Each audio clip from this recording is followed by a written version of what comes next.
금리 인상 이야기부터 좀 하려고 하는데요. 네. 한번 올렸고요. 시장 금리라고 해야 되겠죠? 네. 은행에서 이제 실질적으로 저희가 느끼는 금리들은 야금야금 지금 올라가고 있는 상태입니다. 예. 좀 어떻게 보고 계세요? 사실 지금 보면 지금 은행 상황들 지금 약간의 대출 규제 같이 막 들어가 있는 것처럼 보이잖아요. 네, 전세, 뭐 예. 담보 대출. 제가 볼 때는 지금 은행들이 거의 대출 총량을 거의 한도를 거의 다 소진했을 가능성이 높다고 보거든요. 은행별로 대출 총액이 정해져 있습니다. 실제로 제가 그 분양 현장에 있을 때도 지점장님들하고 이제 만나서 얘기하거든요. 지점장님들은 이제 영업을 와요. 대출 각 현장별로 잔금 대출 우리 걸로 해달라고 해서 영업을 오거든요. 그러면 은행 지점장님들하고 얘기를 해보면 갑자기 영업을 막 정말 열심히 해가지고 여기에 이제 몰아주기를 하거든요. 네.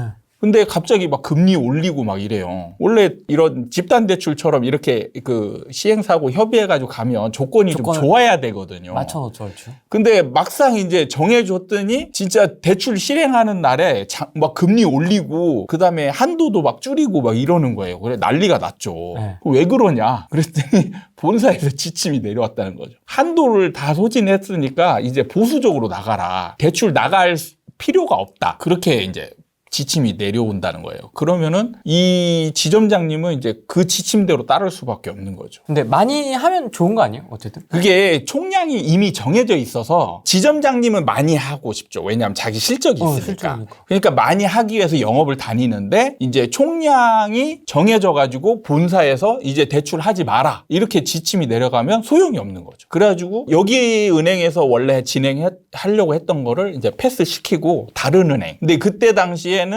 이 다른 은행은 총량이 한도가 많이 남아 있었어요. 그러니까 여기가 조건이 굉장히 좋게 나가는 거죠. 그래서 이제 이런 은행들이 조건 좋게 금리도 훨씬 이 은행보다 싸게 들어가고 한도도 많이 해주고 그다음에 약간 위험한 거 사실 원래 이제 신용도나 막 이런 거 다 따지고 들어가잖아요. 그러면 은행 입장에서는 이제 위험하거나 안전한 거 이런 거 따지거든요. 저희 입장에서 보면 아 이분은 좀 위험해서 안 나갈 수도 있다. 이런 부분들까지 또 해주기도 하고 그래요. 근데 지금 보면 이제 예상을 하는 게 한도들이 다 찰 수밖에 없다라고 느껴지는 게 대부분 은행들이 이제 그 집단 대출을 하거든요.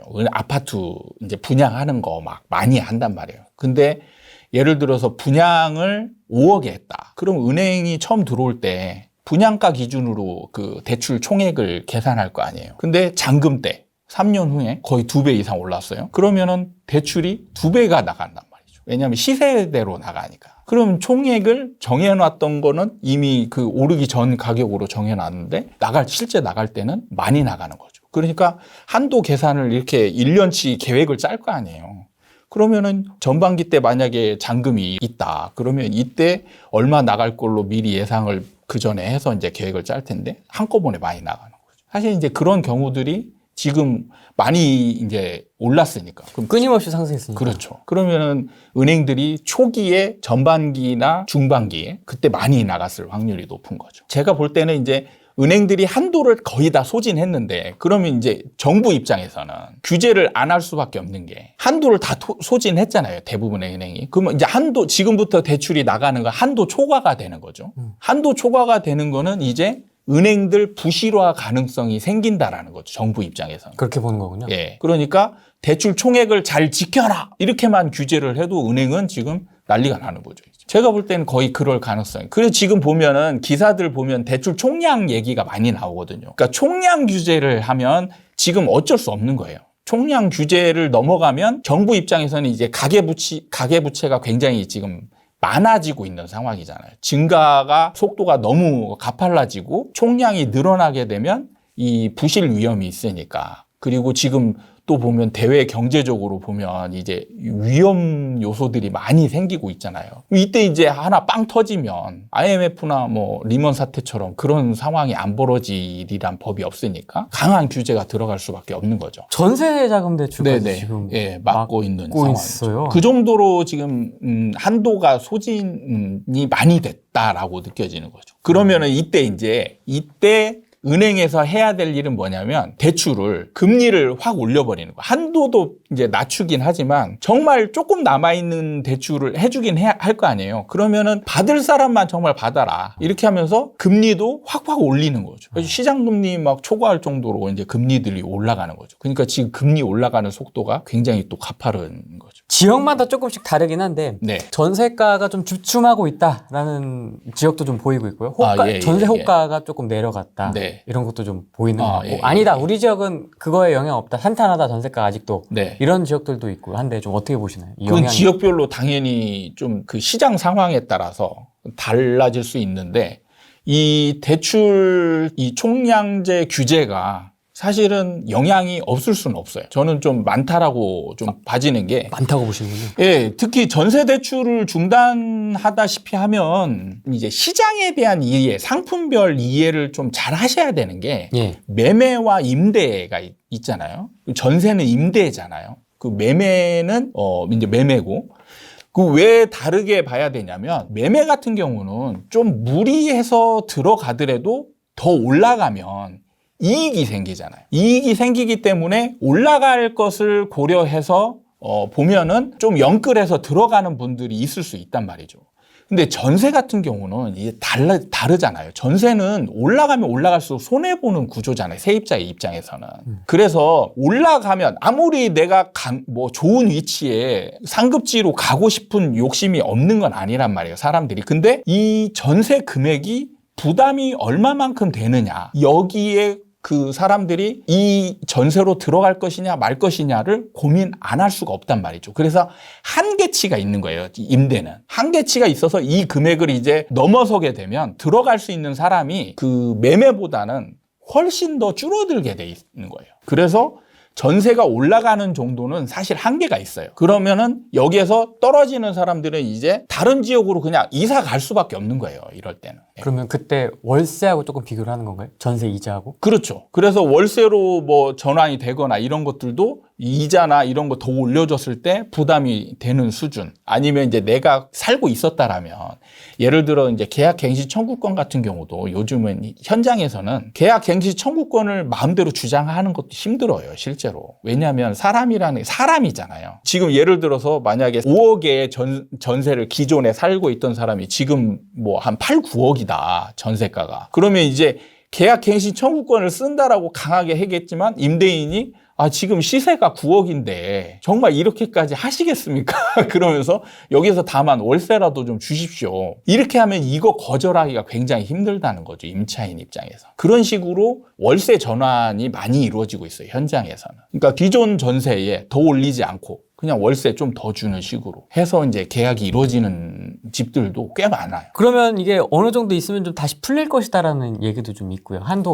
한도는 내년 되면 다시 리셋. 그쵸. 리셋이 되잖아요. 그럼 한도가 다시 생기는 거죠. 한도가 다시 생기니까 이때부터는 이제 대출을 또 실행할 수 있잖아요. 그럼 버티면 되나? 일정 정도 지금 급한 분들이 아니면은 버티면은 이제 아예 한도가 없는 그런 거는 벗어날 수 있죠. 근데 이제 정부 입장에서 보면 저는 조금 더 타이트하게 가지 않을까라는 생각은 해요. 이미 이제 규제가 들어간 상황이잖아요. 그러면은 내년 가서 확 풀어버리면 아주 도루묵이 되잖아요.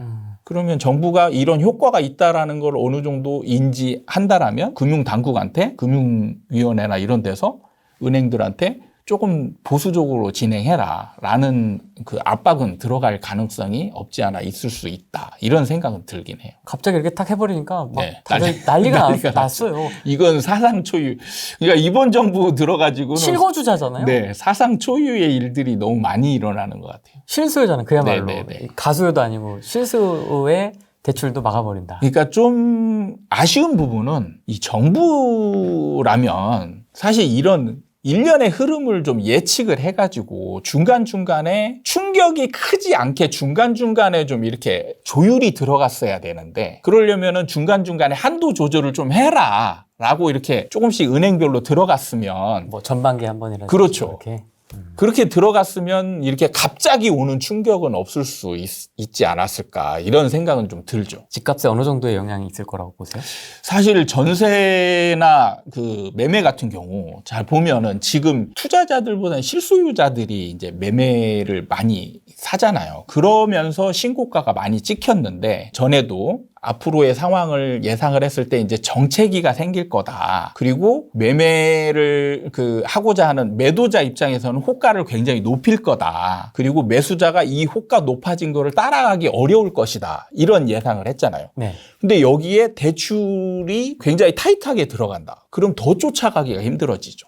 실제로. 이제 그런 부분이 좀 더 가속화될 가능성이 있죠. 그러니까 거래가 빈도 수가 더 줄어들 수 있고 그러면서 매도자들 입장에서 좀 급한 사람들 같은 경우는 이제 조금씩 더 일찍 팔아야 되는 이제 급하게 좀 호가를 내려서 팔아야 될 사람들이 나타나지 않을까. 이런 예상을 해볼 수 있죠. 이게 전세 폭등에도 약간 브레이크가 그렇죠. 걸릴 수... 네, 전세도 올라가는 거에 한계가 좀 생길 수 있죠. 전세는 항상 올라가는 거가 세입자 입장에서는 무조건 올라가기만 하면 손해이니까 어느 정도 올라가는 거를 할까 말까 고민하는데 전세 대출까지 잘 안 나오면 그러면 그냥 방법이 없는 거잖아요. 이건 대안이 없는 거예요. 대안이 없으면 가격이 싼 대로 그냥 내려갈 수밖에 없는 거죠. 입주 물량이 많은 지역 쪽이 좀 이제 조금 더 몰리지 않을까 이런 생각은 좀 해봅니다. 전세도 임대인들이 호가를 지금 너무 많이 올리고 있어요.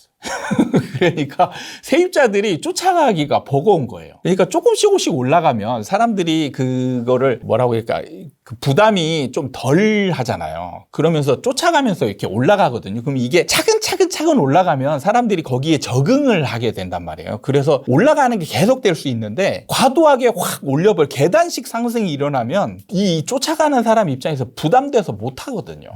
약간 그런 건가요?